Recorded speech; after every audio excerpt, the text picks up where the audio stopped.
પરંતુ આગળ વધવું છે અને આગળ જો આજના દિવસે હવે જે પરિણામની સિઝન ચાલુ થઈ છે એમાં જે ઇન્ડિયન બેંકના પરિણામ આવ્યા છે અને પરિણામ બાદ આ ઇન્ડિયન બેંકના સ્ટોકમાં ખૂબ સારી તેજી સાથેનું કામકાજ જોવા મળી રહ્યું છે. તો શું ખાસ પરિણામોમાં રહ્યું, મેનેજમેન્ટનું અહીંયાથી શું કેવું છે એ બધા પર પણ ચર્ચા કરીએ. આપણી સાથે સહયોગી શ્રદ્ધા જોડાઈ ગયા છે આ વિગત સાથે. જી શ્રદ્ધા, જણાવો ઇન્ડિયન બેંકના શું પરિણામો અને કેવા પરિણામો રહ્યા છે? જી ગુડ આફ્ટરનૂન. તો ઇન્ડિયન બેંકના આજે બપોરે જ આપણે પરિણામ આવતા જોયા Q1 FY27ના. તો પરિણામ નંબર્સ આવતા આપણને સારા આવતા જોવા મળ્યા છે. નીમ્સ અનુમાનથી સારા રહેતા જોવા મળ્યા છે. નેટ પ્રોફિટની વાત કરીએ તો અહીંયા 10% અપસાઇડ જોવા મળી છે. 2,973 કરોડની સામે 3,273 crore year on year basis પર.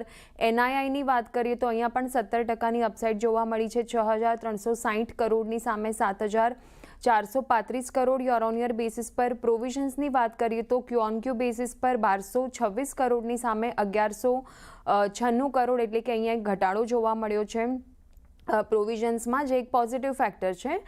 ડોમેસ્ટિક નીમ્સની વાત કરીએ તો અહીંયા Q-on-Q બેસિસ પર 3.35%ની સામે 3.41% અને Y-on-Y બેસિસ પર 3.35ની સામે 3.41% પર રહેતા જોવા મળ્યા છે નીમ્સ. અને સ્લીપેજ રેશિયોની વાત કરીએ તો 0.94%ની સામે 0.77% યર ઓન યર બેસિસ પર. CD રેશિયો 80.77%ની સામે 81.06% યર ઓન યર બેસિસ પર.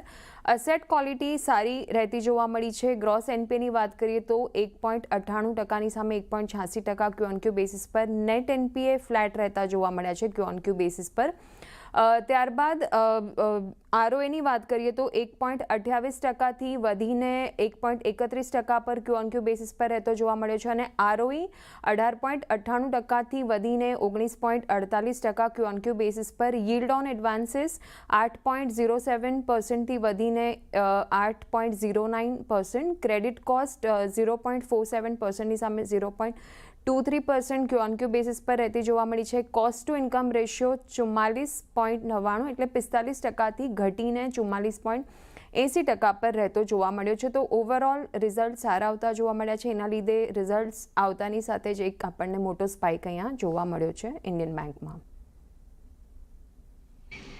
એટલે જો અહીંયાથી ખાસ કરીને ધ્યાન રાખીશું, ઇન્ડિયન બેંક અહીંથી એક આપણને આજે પરિણામ બાદ એક સારી તેજી દર્શાવી રહ્યો છે.